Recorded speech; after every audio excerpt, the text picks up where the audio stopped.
Hey guys, this is DC Lesh, and welcome to my review of Doctor Who Series 14, Episode 8, Empire of Death.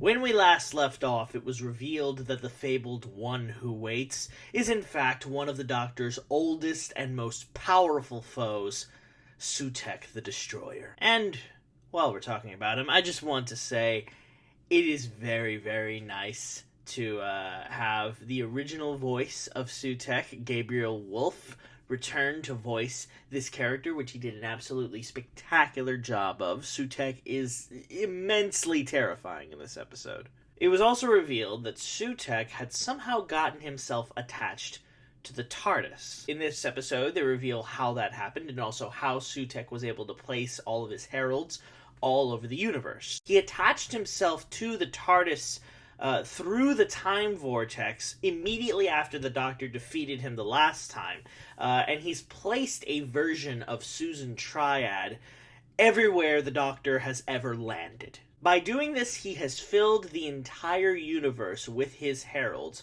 which in this episode then proceed to bring Sutekh's Dust of Death, which is a substance that instantly kills any living thing and reduces it to ashes. Within the first third of this episode, every single living thing in the universe is killed, leaving only Sutekh, his half-living heralds, the Doctor, Ruby, and Mel. 5 living things out of the entire universe. This is an excellent way to begin this episode.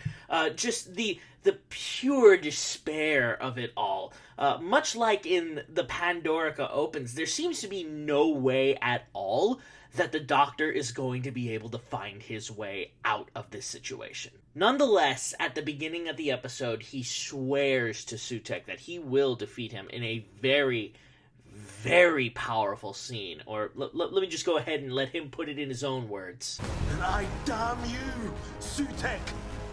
I damn you in the name of life itself.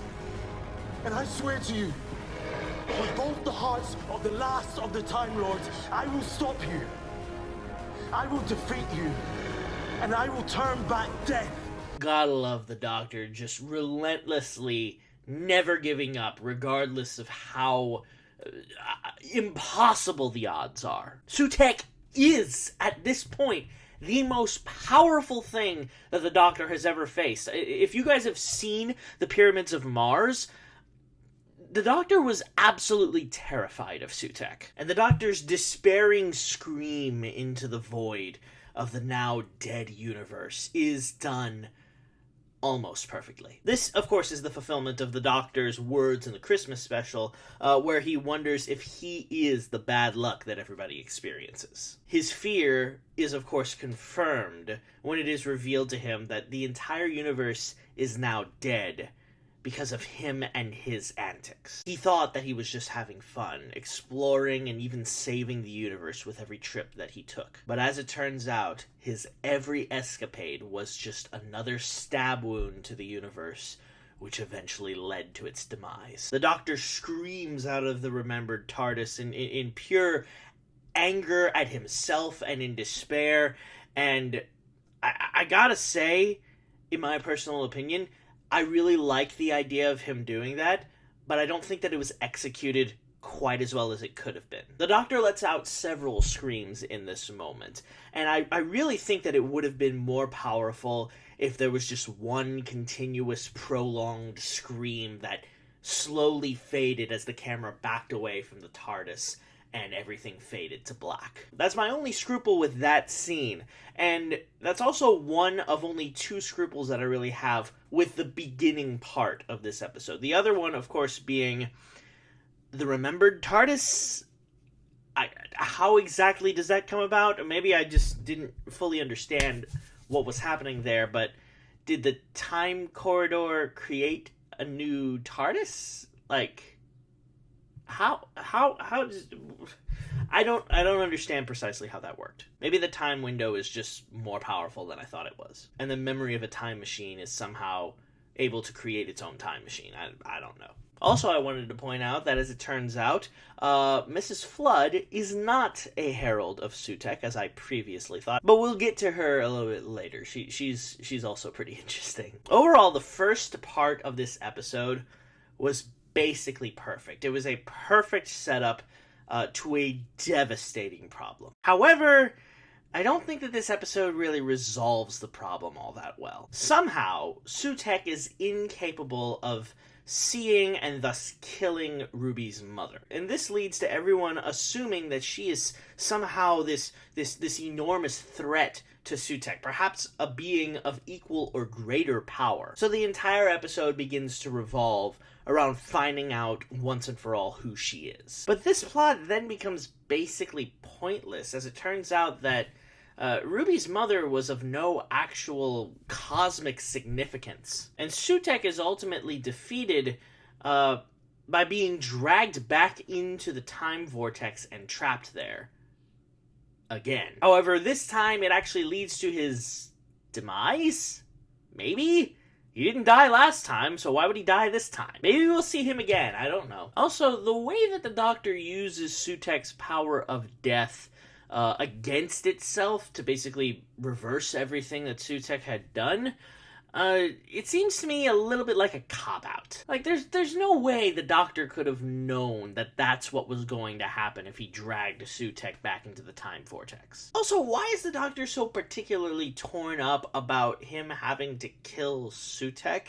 Like, I know the Doctor doesn't like killing anything, but he has killed many things, and hasn't really shown a lot of regret about doing any of those things. So why he should feel guilty about killing Sutekh, I don't know. Maybe it's significant because he's doing to Sutekh what Sutekh wants to do to everybody else, so he feels that he's no better than Sutekh, but I still think that there are also other villains who kind of fit that category of the Doctor having to sort of stoop to their level in order to defeat them. So maybe it's that. And finally, I really don't like how it was revealed that the only reason Sutekh wasn't able to find Ruby's mother was because she was imbued with some sort of significance by being believed to be significant by everybody else. That makes no sense. I'm sorry. That made very much no sense to me. And again, it just seems kind of like a cop-out. Overall, I feel that this episode is the worst example of what can be called Davies ex machina. Davies has a history of writing episodes where the stakes are raised to such a level that the solution that the Doctor comes up with in order to fix those problems just doesn't seem to make a whole lot of sense. Now, I enjoy many of the episodes that are accused of this phenomena, but I don't know. I feel like this episode in particular is the most egregious example of that. It is thus, to me, a rather lackluster story with a solution that initially makes no sense, and even after a week of thinking about it, still only makes slightly more sense, but still isn't very satisfying. So I'm sad to say this, but in my opinion, this is one of the worst endings for a series in modern Doctor Who. Not counting, of course, the Chibnall era, because I think basically everything about the Chibnall era was the worst of modern Doctor Who. But yeah, not counting those, this is one of the worst. And it is with this unfortunately lackluster episode that we end Series 14 of Doctor Who, as well as Ncuti Gatwa's first series. And this episode also ends Ruby Sunday's time with the Doctor. And I have to say, overall, I love their dynamic. They're one of the best duos in Doctor Who history. They play off of each other so incredibly well. They carry the besties vibe all the way to the end. And I really also love Ruby's little "I love you" at the end. And now, of course, other companions have said that to the Doctor, most notably Rose, but this is a very different sort of "I love you." This is a platonic "I love you," whereas Rose's was very much not platonic. It's a pure expression of platonic, but nonetheless deeply rooted love. And the Doctor's crying as he leaves Ruby behind is just heartbreaking. So I love that. I love her exit. I love that she gets to see her mother again. I love that she gets to potentially meet her father again. So it's a family reunion type of thing, and I like it. And they leave the door open for Ruby to come back in the future, which I really, really appreciate. It's nice after such a long time of companions showing up and dying. Well, I guess no companions really died in the Chibnall era, but it's nice to see a companion leave the Doctor on good terms. Ruby had no ill will towards the Doctor. She would have loved to stay with him, but she's just got some other things to do at home. And so she stays there, and the Doctor goes off. And I just think it's a wholesome way to end their time together. So yeah, there's that. Overall, this series 14, it had some good episodes, some really great episodes. Like I said, I loved Devil's Cord. I loved 73 Yards. Space Babies was really, really fun. But it also had some episodes that were just kind of okay. And there were also some episodes that I looked at and I'm just like, yeah, it's just really, really bad episodes. Such as Boom. I still don't understand why people love Boom so much. Everything about that episode is stolen from other stories, and it's cliche. It's not a great episode. Maybe I need to watch it again, and maybe I'll have some sort of mind-blowing revelation that Boom is actually the best episode of Doctor Who that was ever made. Who knows? I don't know. But, yeah. My overall impression of this series, I would say, with this series, RTD successfully resurrected Doctor Who again, which is an impressive feat. But I don't think that he did so quite to the level that he did the first time. This episode is not as good as... This series is not as good as Series 1.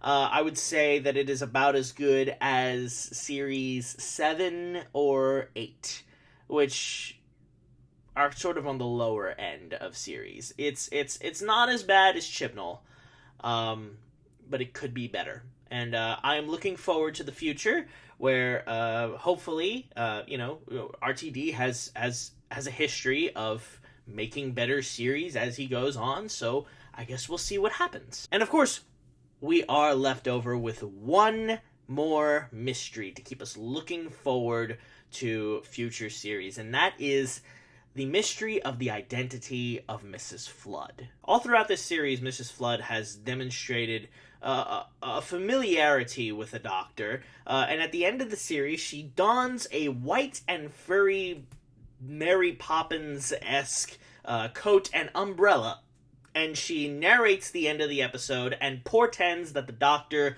will soon face a tragic and terrifying end. Now, this Mary Poppins outfit makes me think a lot of Missy. I don't know if they were intending me to do that, but I really don't think that that's what RTD is trying to get at. And quite frankly, I'm kind of glad that I don't think that that's what he's going for. I'm glad that that's probably not what he's going for, because I think we've had enough master reveals for the time being. We know he will be found at some point because somebody went and picked up the little golden tooth that he's stuck in forever. So no, I don't think that she's the master. She could be Susan.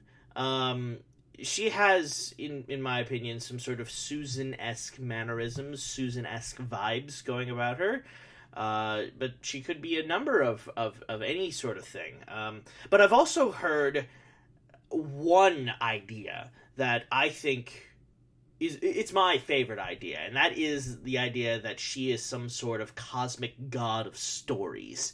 So yeah, the Doctor has been facing all sorts of gods and creatures ever since the 60th anniversary. There was the Giggle, there was Toymaker, the Maestro, and then Sutekh, and all these other, and there were so many other beings that were mentioned by Sutekh in The Legend of Ruby Sunday.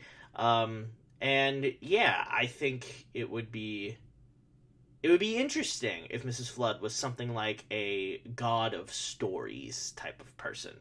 So yeah, That would be very fascinating. Anyway, I'm looking forward to seeing how that mystery plays out, and I'm very much looking forward to this year's Christmas episode, which they haven't announced yet, so they might not even be doing one. But I don't think they're gonna skimp out on the Christmas episodes this year. They kind of always do those, except during the Chibnall era where they did the New Year specials. It is called Empire of Death. I've been calling it the wrong thing this whole time. Great.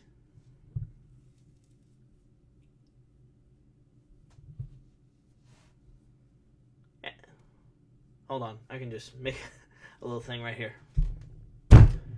Hello everyone, this is DC Lesh, and welcome to my review of Doctor Who Season 4. Hello everyone, and welcome... But yeah, that is my review of Empire of Death, and that concludes my reviews of Season 14, or Season 1, I guess is still technically what it's called on Disney+, but no, screw that, it's Series 14, of Doctor Who. I hope you guys enjoyed these reviews, and I hope you guys are looking forward to more. I do plan on doing more of them when future series come out. I see no reason not to. So yeah, thank you guys for watching this. Hopefully you enjoyed it. Please come back next time for another video for you from me. And this is DC Lesh saying goodbye.